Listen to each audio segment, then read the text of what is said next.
Do you do this on YouTube? Yeah. Is it streamed to YouTube? Yeah. So does it record it and everything for you too? Yeah. Slick.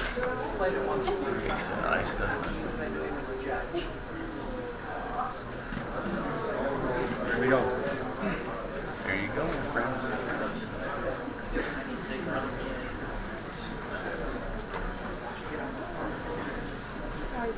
I'm not going to sit here.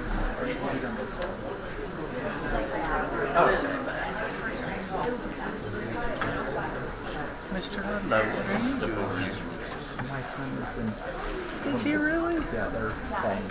Who is he? I just set it up. I set it up at Mr. Costa's. Is he? Matthew Ben? Matthew. Fantastic. Yeah, the Cool. scruffy one. So I teach with Mr. Ludlow. Oh, okay. That's great. Fun connection. His intern.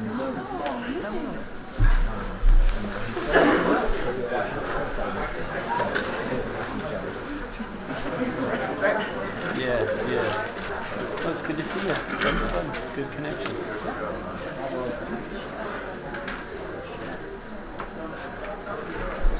You can stand over here by you, my friend.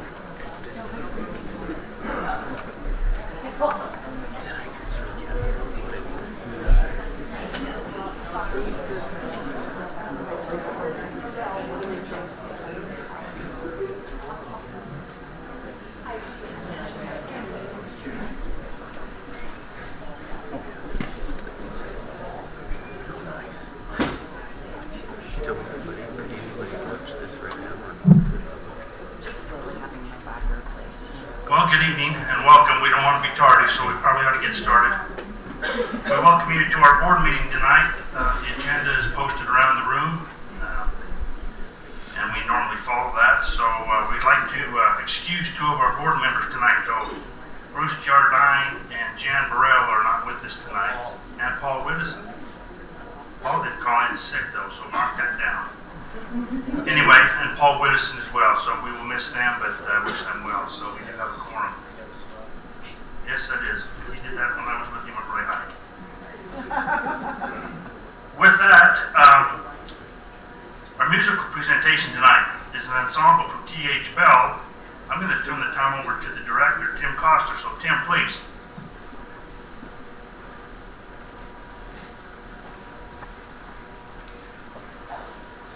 My name is Matthew Ludlow. I'm your associate from T.H. Bell, and I'm J.B. Smith. I'm Grace.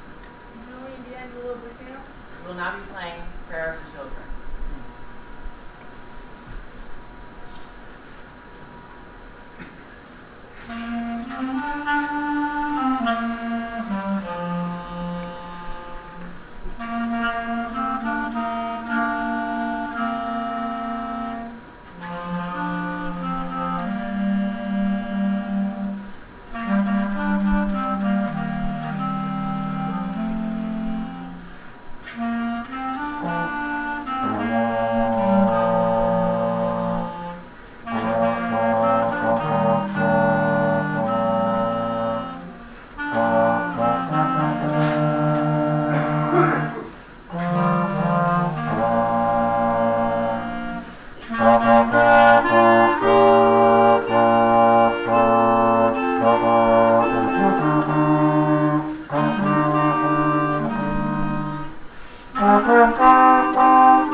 Please rise and repeat the national anthem. Pledge allegiance. I pledge allegiance to the flag of the United States of America and to the republic for which it stands, one nation, under God, indivisible, with liberty and justice for all.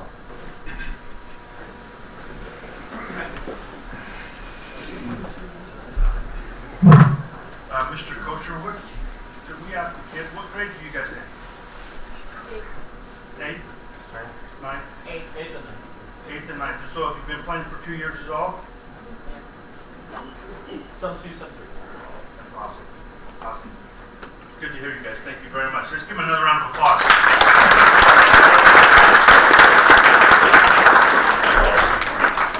And thank you to parents who have supported them in that. Board, the first action item on our agenda would be the consent calendar. I'd entertain a motion to accept. So moved by Janice, second by Dean. Any discussion? All in favor? Aye. Motion carries. Thank you. Our first recognition, our Extra Mile Award, Len Raymond, please. Oh, I'm sorry, I meant to let everybody know that Len was here. Heather Hardy is with us, and Brock Mitchell from Bonneville are with us tonight, their principals. So, having said that, let's get the thunder to Len Raymond for John Coy.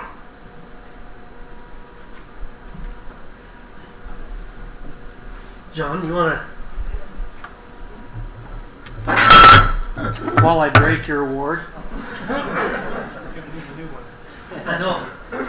Superintendent Award, this is John Coy. He's been nominated by Heather up at Snowcrest. He is one of our school techs, and John does absolutely a phenomenal job. In fact, Nick talked to John today about doing some training for some of our new school techs because he's so well respected among his peers and the things that he does. So just to, as we come to what Heather had to say about him, with the move to one-to-one devices here at Snowcrest, John has spent several hours helping students problem solve errors with their personal devices, in addition to taking the devices to be repaired. He is very patient and caring with our students, and students never hesitate to ask John, Mr. Coy, for help. Mr. Coy is one of a kind building technician who truly cares for the school and the community. His calm and positive outlook on things cannot be replaced. We love having John as a member of the Snowcrest Skyhawk family. That was just the last little bit of the nomination letter. It is substantially bigger than that, and you'll receive a copy of that. Just a couple of other things. We asked both for some comments from his peers, the other school techs, as well as from some of the teachers at the schools where he's at. One of the other school techs said, "I'd like to be like John Coy when I grow up. He's always got a great attitude and is really fun to work with. He's very good at his job and is very helpful. But I'd have to say my favorite thing about John is his music playlist.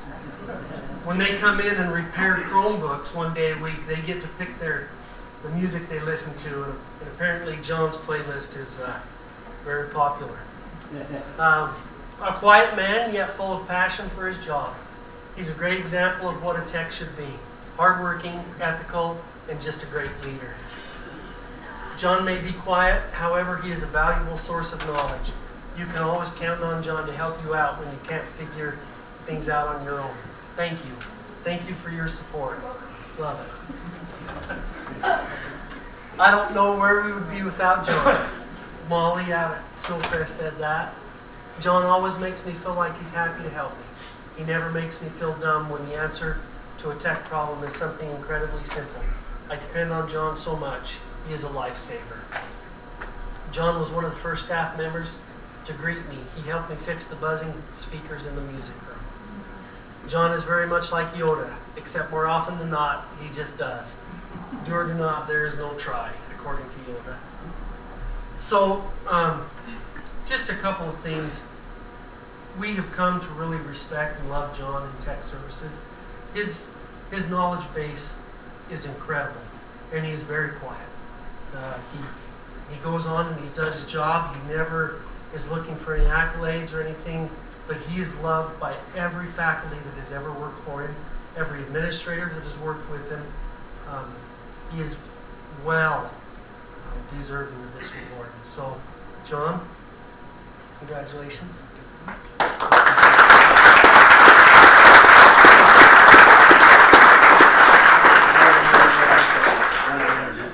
Oh yeah, sorry about that.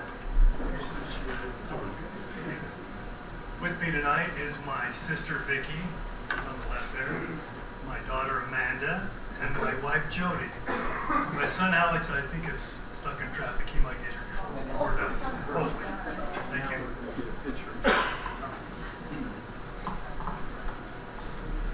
Grab this from him. Where do you want to start? Lane? And then probably squeeze in. Yeah, right by the computer. Oh, Heather, come on. Yeah.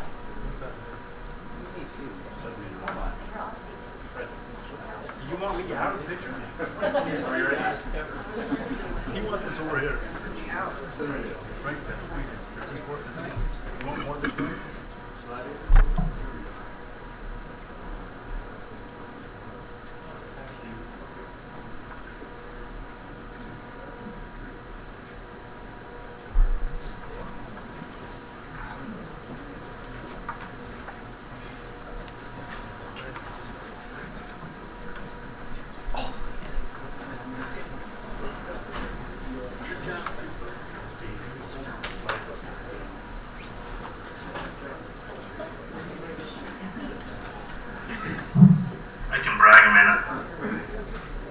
John, in his first job, was a firefighter for Weaver County. He spent a career there. And I fought fire alongside of him for many times, and he was as quiet there as they've said he is here. But he didn't do that very good job. Now I know why he has this job, because he does a good job. We're so lucky to have the Valley Rat, John Coy, with us. So thank you, John, on your second career, and we're very lucky to have you. You saved a lot of lives. Chasing ambulances with us and lighting fire, so job well done.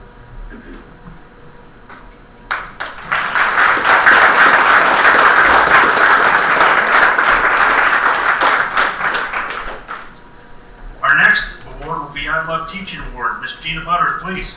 All right, good evening. John, congratulations. I had the pleasure of working with John as a principal, and he's outstanding. I'm so happy to see him getting honored tonight.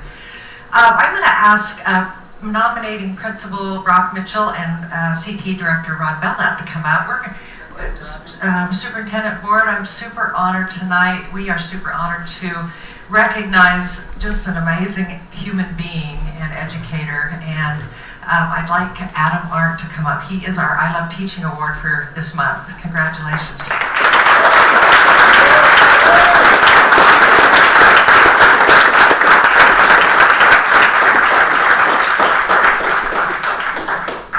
All right, one thing I know about Adam already, just having spent a little time with his kids, and there's a whole row of them back there with some interesting names I'll feature here in just a minute.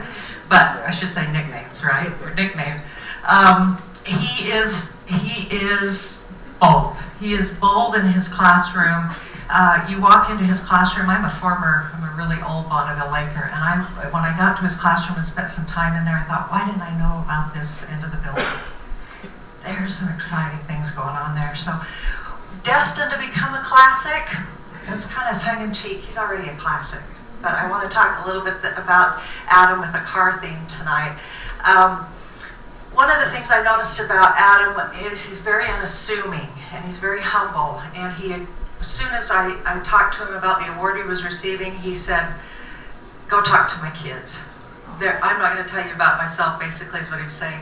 Talk to my kids. And I had just a wonderful 45 minutes or so with them. These are some of his students. I just happened to come upon the class that I wanted to visit. It happened to be on flex period, which is a kind of a voluntary period at each high school where kids are able to make up work and do different things. And he just had a drove of kids in there that were just working on projects. And most of them I gathered were their Skills USA, some of your Skills USA kids. And they were just working and excited and interacting. And one of Adam's greatest characteristics I can see is featured here. He's a collaborator. He involves his students and other people in what he's doing. He's not just a stand and deliver type of guy. He's getting them working and getting them doing. 3 of his particular students, I still smile when I think about my visit with them, and I think they're sitting right back there, but they introduce themselves by their nickname. Chicken, Jerome, why don't you wave back there? Chicken. And Sam was a little more subdued. I don't know if he has a nickname. He wouldn't share that with me, but Sam, are you back there? Sam is not with us tonight. And Carson, Sticky Lung. Where are you, Sticky Lung? There he is right there. And they couldn't wait to come over. These are chapter leaders for him in Skills USA. They couldn't wait to come over and tell me about how much they love Mr. Art. I was very touched by their genuine and authentic love for him. I just want to read a couple of quotes from them. This is from Chicken. I love the man to death. He's hands-on, lets us try and fail, reteaches, and lets us try again. I plan to go into auto engineering because of Mr. Art's influence. He pulled an old moped from a garbage, realizing I could use parts of it as I created drift trike. He really cares about his students and will do anything to help us be successful. Carson, or Sticky Lung back there, Mr. Art is like a father figure to me. I don't think you could say much more than that. That's a huge tribute. Sam said, Mr. Art helps us to set up meetings once a month with other auto students across the state using Google Hangouts. He wants us to learn from one another and share ideas. I feel we get to learn from an entire community due to Mr. Art's willingness to go the extra mile for his students. I'm going to let Mr. Brock Mitchell speak a little bit more about this great guy. Well, I'm very privileged to have the opportunity to nominate Adam. I've worked with him over 5 years. I showed up 6 years ago, and I think he was here a year before I was. And in that time, he has taken a cluttered auto shop, torn everything out, asked the district to completely remodel to what he considers shop-worthy.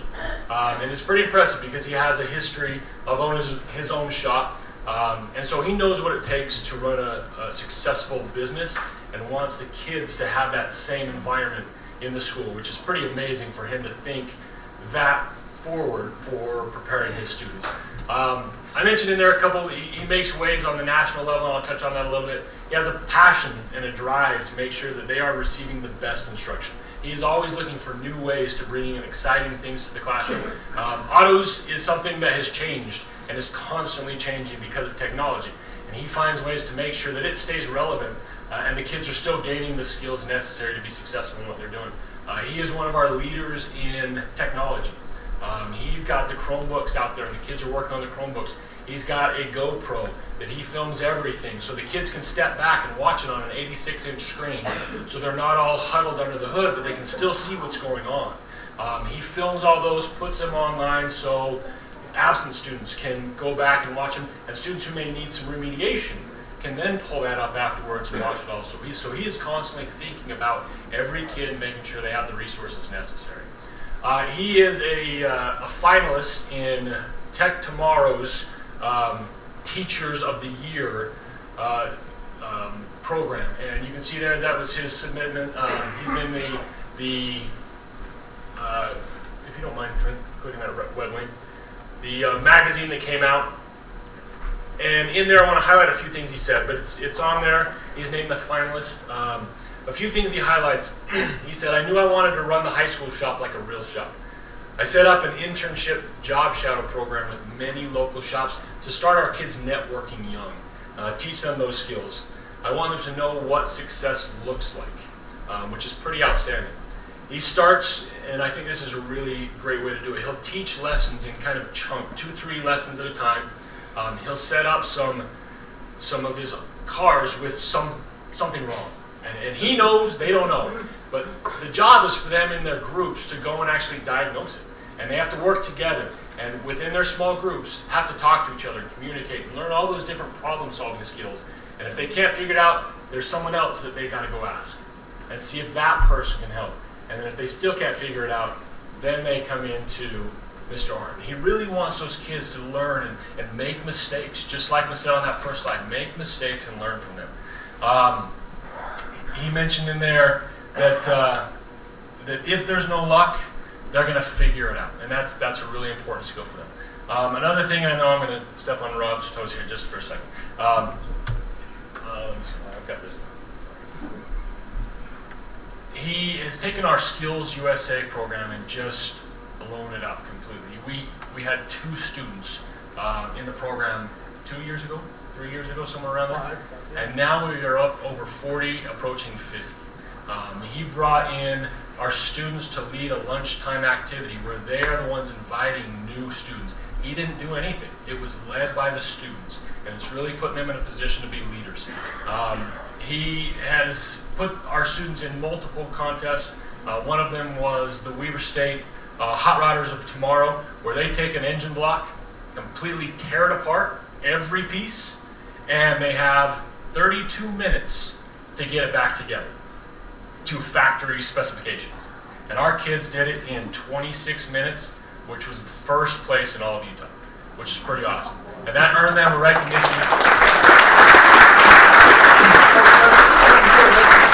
Yeah, where's our 2 members that are here? Let's have them stand up. You too.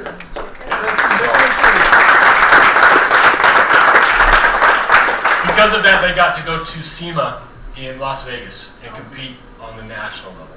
So it's pretty amazing just the doors that he's opening for his students because of his passion for autos, but more importantly, his passion for kids. So it's a really, really important thing for our school to have that because I truly believe that's where our world's going.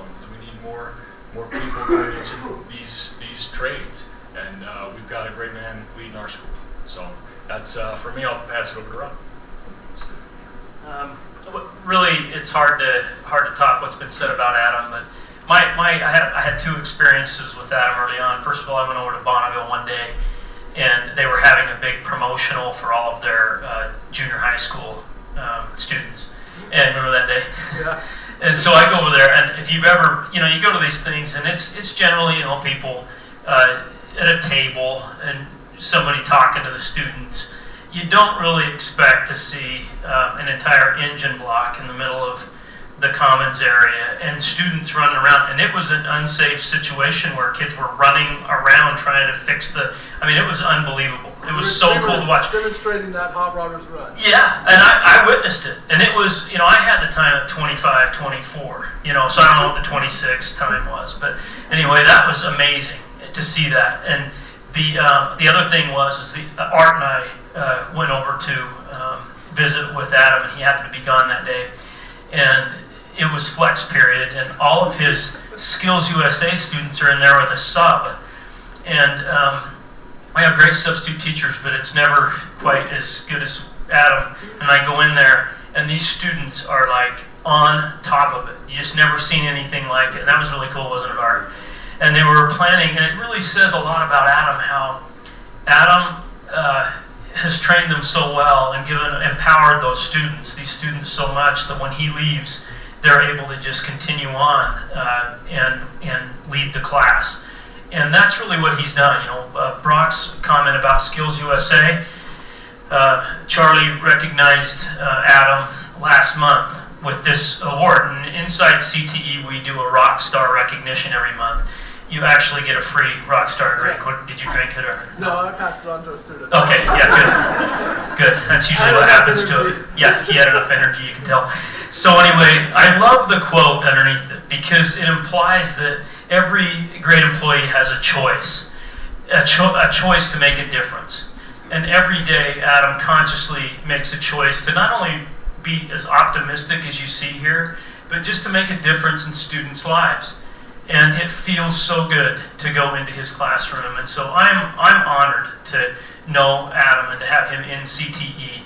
The transferable skills that I see in his class are exactly what we hope to see out of our CTE teachers. And that's to teach teamwork, problem solving, and critical thinking the way he does applied in there is incredible. Oral presentation. I mean, these are things that you wouldn't stereotypically see in an automotive class, and yet you see it every day there. So wonderful job. He deserves every recognition we can give him. Good job, Adam. Thank you.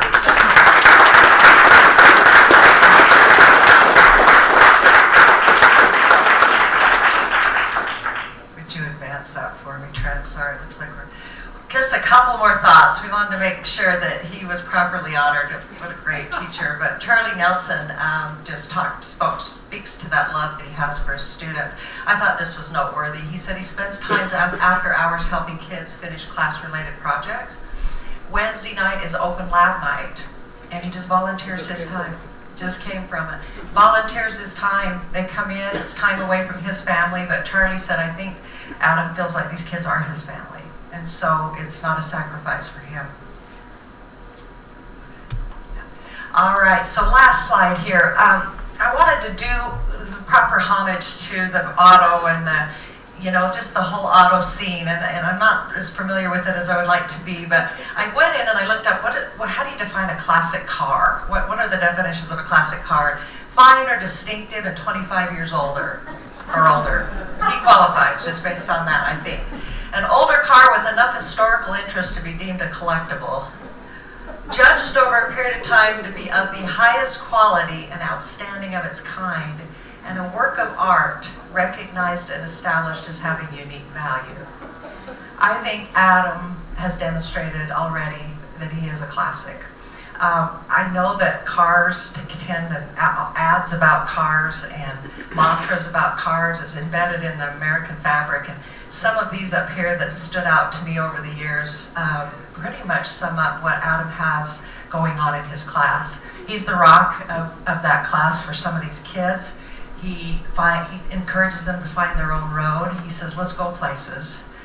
The best never rest. Have fun out there. You're bored to perform. Fuel for the soul, above and beyond. Innovation that excites. That's what he's doing in his class. He's fostering creativity and innovation. Start something, and then excellence defined. Let's congratulate Adam on being I Love Teaching on the I Love Teaching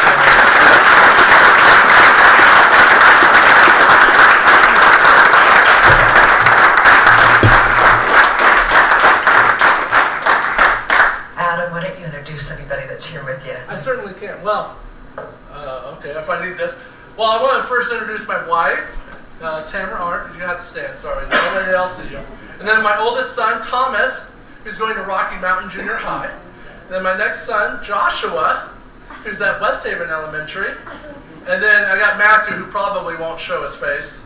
He's attending preschool at Country View.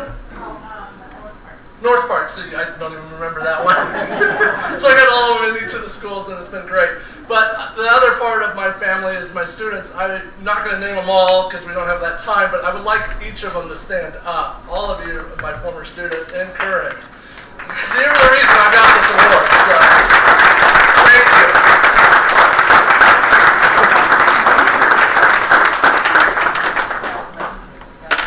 I want to do something. I think it's remarkable that we've got all these students that come here to support their teacher. Will you all please come and join us in this protest? Come build some pyramids. So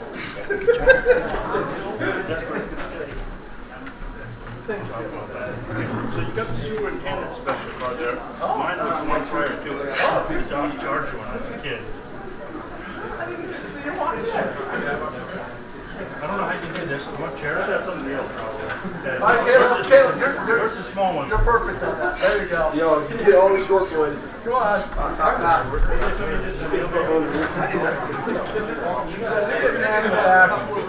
This kid. Okay, so you get some down. Put something on the shoulders. Mr. Arndt up here, salad.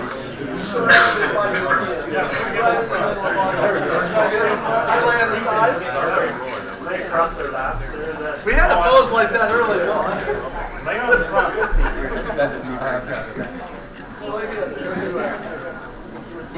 Right there. Squeeze him in. Squeeze him in. There he goes.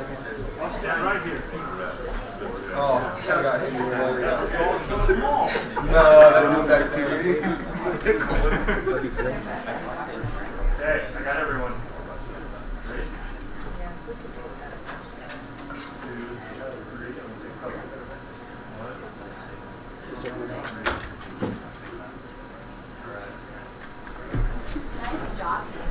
Ready? You guys don't leave. We want everybody to come through.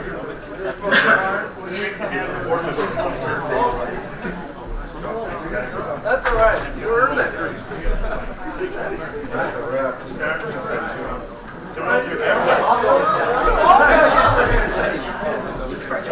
Thank you.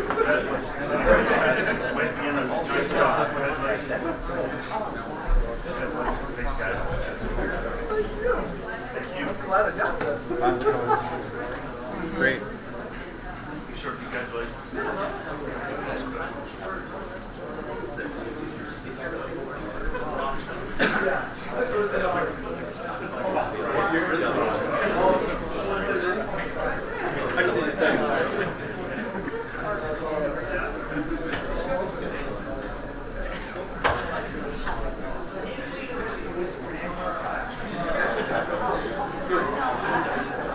So, President, can I ask a question while they're all here?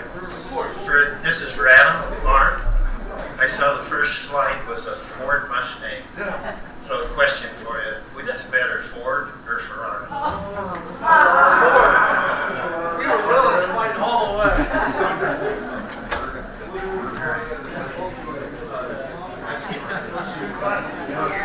There was two classics, the Volkswagen with the superintendent, which is still there, and mine, which was prior to it, and Roy Hyde, is the Challenge, the Dodge Charger.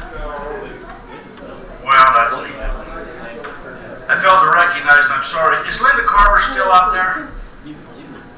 Well, we're sorry, but we welcomed an assistant retired superintendent. Linda Carver was in our audience. We just want to recognize her and thank her for coming back to visit.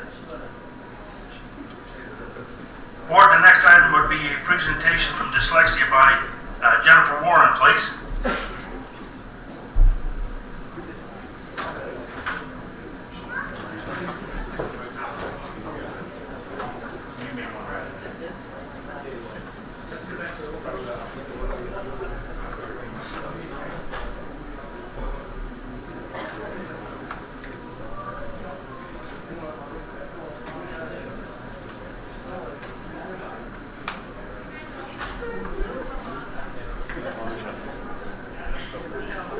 Board and Superintendent, we've asked Dr. Adam Schwabach to be with us here tonight. As some of you may know, dyslexia is often a term that we hear in education, and our teachers and service providers had a lot of questions regarding dyslexia. The State Board of Education actually developed a new handbook, which you've got there across your tables. And so we asked Adam to share some information with our teachers to give them some resources and some supports that they can use in the classroom, as well as information that they can share with parents. Adam is a school psychologist in Weber School District, and we appreciate having him and all of the support that he provides to students and to our teachers within our district. So I'm actually going to let Adam talk about dyslexia. Thanks, Jennifer. Superintendent and board, thanks for letting me be here tonight. If I knew this was going to be a little more formal, I would have combed my hair and put a tie on, so you have to forgive me about that. Be a little casual tonight, and we'll go through this. So we're going to talk a little bit about dyslexia. The first thing I want to do, I want to show you a little informational video that I think kind of sums up dyslexia in about 2 or 3 minutes. So let's take a quick look at this real fast.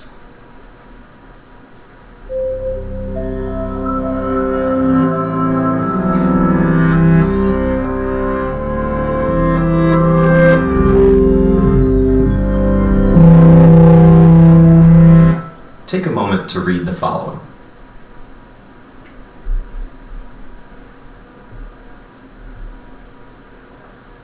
How was that? Frustrating? Slow? What were those sentences about? They're actually a simulation of the experience of dyslexia, designed to make you decode each word. Those with dyslexia experience that laborious pace every time they read. When most people think of dyslexia, they think of seeing letters and words backwards, like seeing B as D and vice versa, or they might think people with dyslexia see saw as was.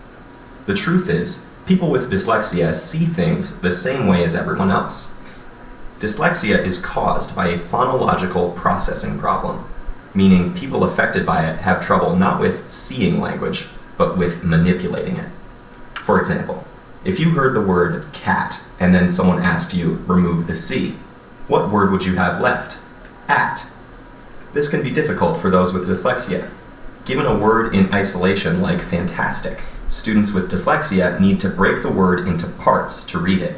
Fan, tas, tick. Time spent decoding makes it hard to keep up with peers and gain sufficient comprehension. Spelling words phonetically like S-T-I-K for stick and F-R-E-N-S for friends is also common. These difficulties are more widespread and varied than commonly imagined. Dyslexia affects up to 1 in 5 people. It occurs on a continuum.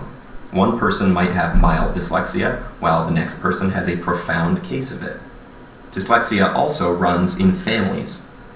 It's common to see one family member who has trouble spelling, while another family member has severe difficulty decoding even one-syllable words like catch. The continuum and distribution of dyslexia suggest a broader principle to bear in mind as we look at how the brains of those with dyslexia process language. Neurodiversity is the idea that because all our brains show differences in structure and function, we shouldn't be so quick to label every deviation from the norm as a pathological disorder, or dismiss people living with these variations as defective. People with neurobiological variations like dyslexia, including such creative and inventive individuals as Picasso, Muhammad Ali, Whoopi Goldberg, Steven Spielberg, and Cher, clearly have every capacity to be brilliant and successful in life. So here's the special way the brains of those with dyslexia work. The brain is divided into 2 hemispheres. The left hemisphere is generally in charge of language and ultimately reading, while the right typically handles spatial activities. fMRI studies have found that the brains of those with dyslexia rely more on the right hemisphere and frontal lobe than the brains of those without it. This means when they read a word, it takes a longer trip through their brain and can get delayed in the frontal lobe. Because of this neurobiological glitch, they read with more difficulty. But those with dyslexia can physically change their brain and improve their reading. With an intensive multisensory intervention that breaks the language down and teaches the reader to decode based on syllable types and spelling rules, the brains of those with dyslexia begin using the left hemisphere more efficiently while reading, and their reading improves. The intervention works because it locates dyslexia appropriately, as a functional variation in the brain, which naturally shows all sorts of variations from one person to another. Neurodiversity emphasizes this spectrum of brain function in all humans, and suggests that to better understand the perspectives of those around us, we should try to not only see the world through their eyes, but understand it through their brains.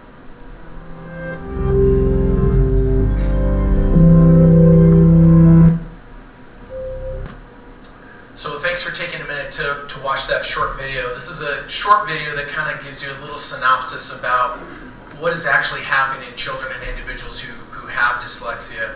I'm going to go through real quickly kind of some brief definitions of dyslexia and kind of maybe unmask this mystery a little bit.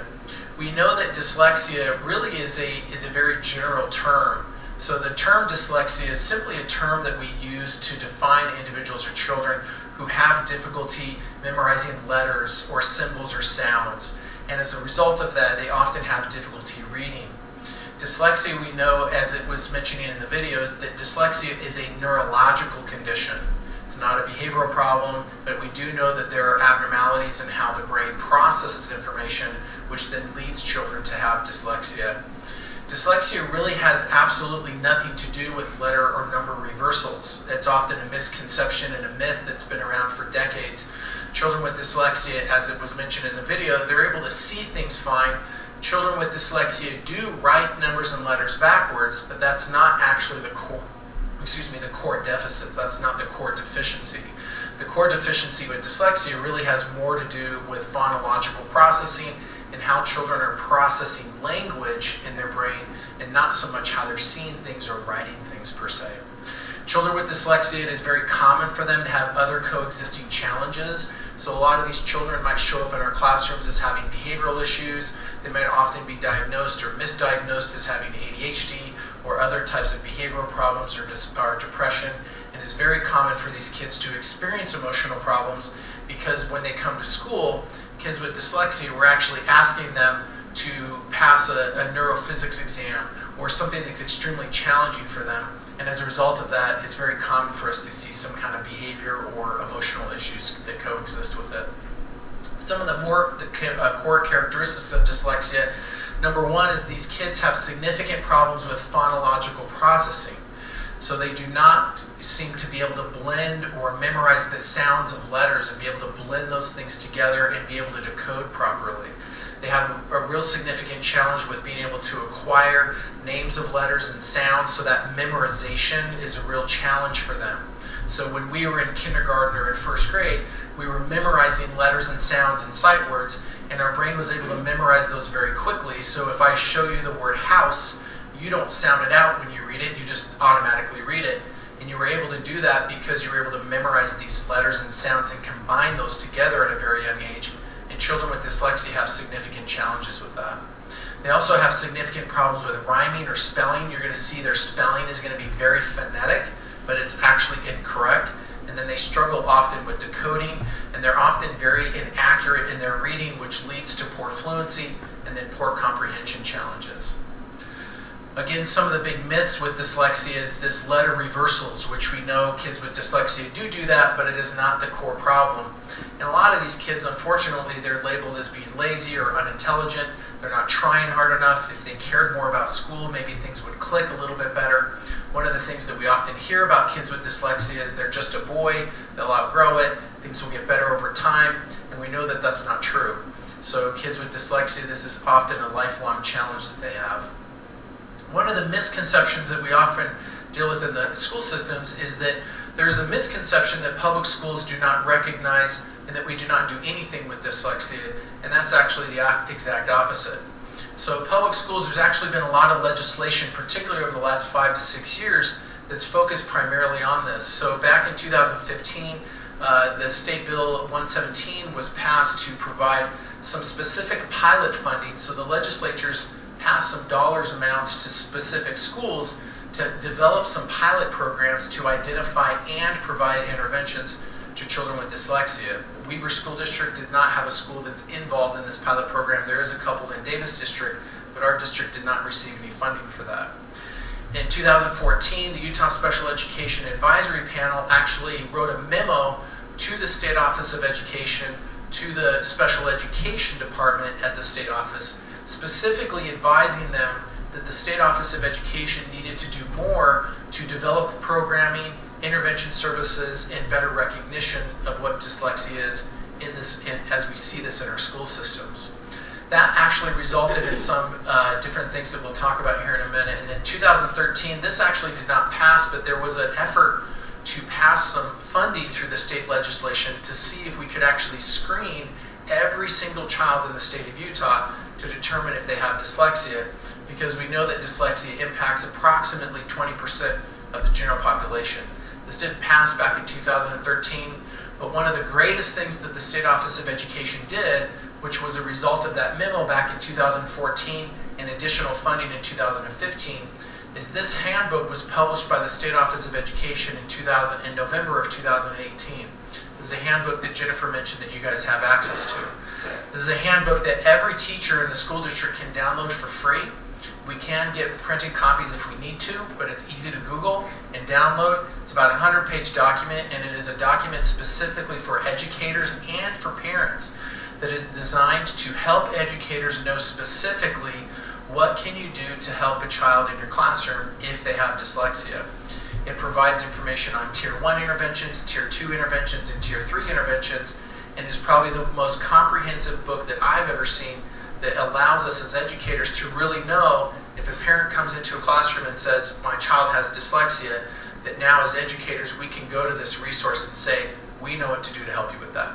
We have a resource that can help us with this. What I will say is, especially in Weber District, is the teachers, we are already helping children with dyslexia. And we have been doing this for decades and years. I've been in the district now for almost 17 years, and we've already been helping kids with that. I think one of the challenges is the misconception about what dyslexia is, and sometimes we're a little afraid of using the D word, particularly in public schools.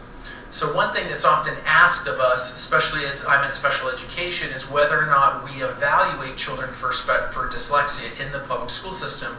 And the answer to that is kinda. So we kinda do.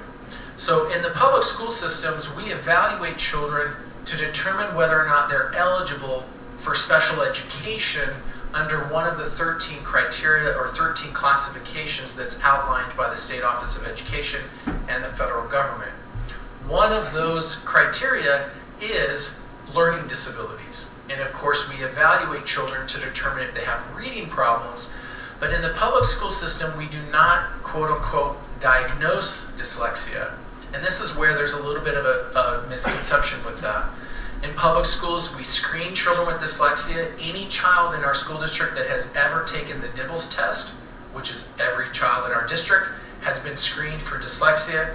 DIBELS is probably one of the most prominent tools that we use to actually screen for dyslexia. But again, one of the challenges is that dyslexia itself is actually a medical diagnosis. It is not an educational diagnosis. And that's where the misconception lies. So in school systems, we're evaluating children to determine if they have reading disabilities. We're evaluating children to determine what their needs are. We are providing interventions for children who have reading disabilities and who have dyslexia, but because it's a medical diagnosis, we don't often use that terminology. And that can create some confusion between teachers, educators, and parents, where parents might be thinking of the term dyslexia, but in the school systems, we don't often use that terminology because it's actually a medical diagnosis. In the state of Utah, there is only one person who can actually diagnose dyslexia, and that is a licensed psychologist.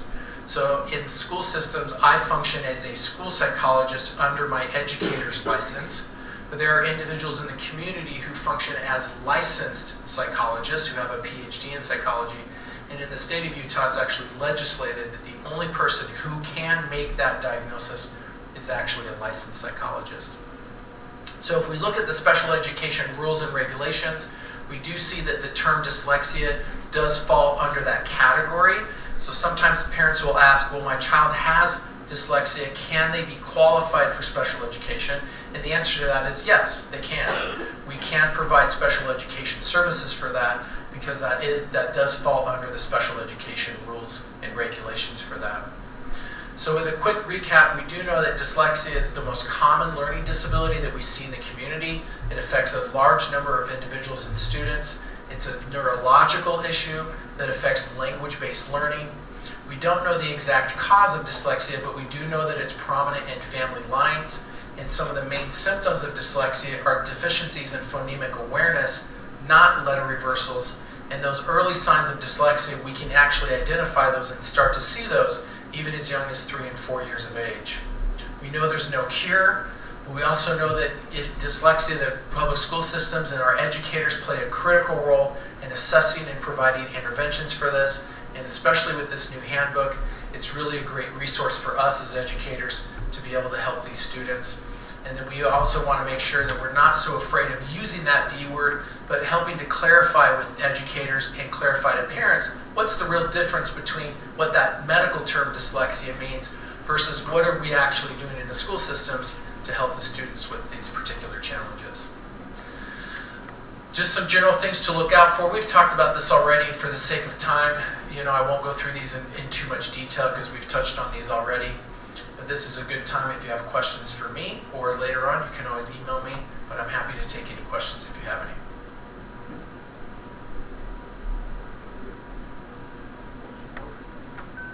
Adam, thank you. Thank you very much. Thanks.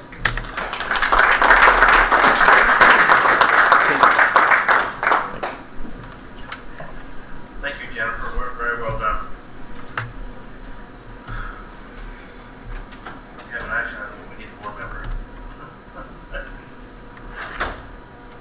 Board, we have an action. The action item would be established board meetings date for the 2020 and January 2021. Dr. Robert Peterson, please. Thanks, President.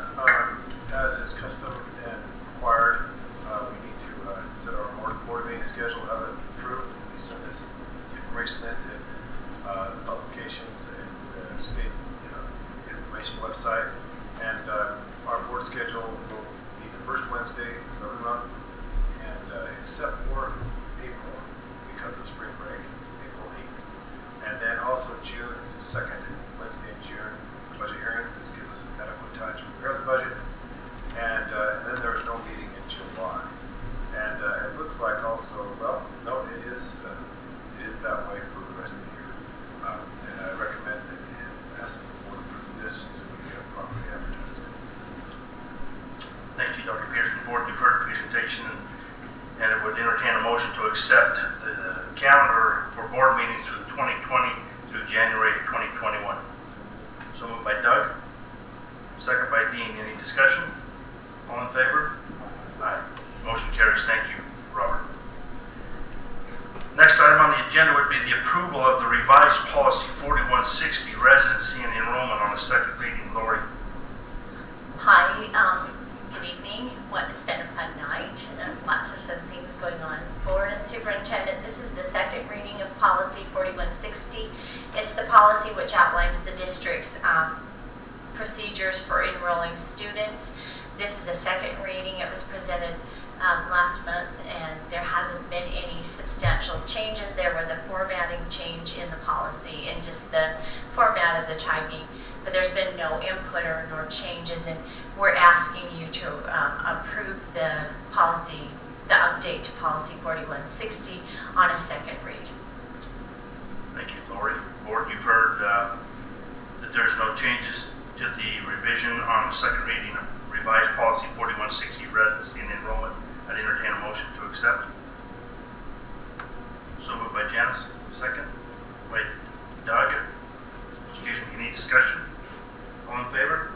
Aye. Motion carries. Thank you. Thank you. Next item would be approval of a revised policy 4193, medication policy, on a first reading. Claudia Struper, please. Thank you, Board and Superintendent. We are updating policy 4193 to include recent changes to legislation regarding administration of medication to students at school, and to introduce as part of the policy a district position on do not necessitate orders for students. This policy conforms to the format of other recent policies, including definitions, and includes a separate set of procedures for administering certain types of medication. We're asking for your approval of this revised policy 4193 on the first reading. Board, you've heard the discussion by Claudia on revised policy 4193, medication policy, on the first reading. I'd entertain a motion to accept. So moved by Dean, second by Janice. Any discussion? All in favor? Aye. Motion carries. We'll see you next month. Thank you. Thank you. We've come to the end of our agenda. We wish to thank staff and Claire for the job well done again this month, and for everybody that's helped put the board meeting together. And I'd entertain a motion to dismiss or close the meeting. So moved by two. So it'd be so moved by Doug, second by Dean. Any discussion? All in favor? Aye. Thank you. Motion carries. Have a great night. Be safe.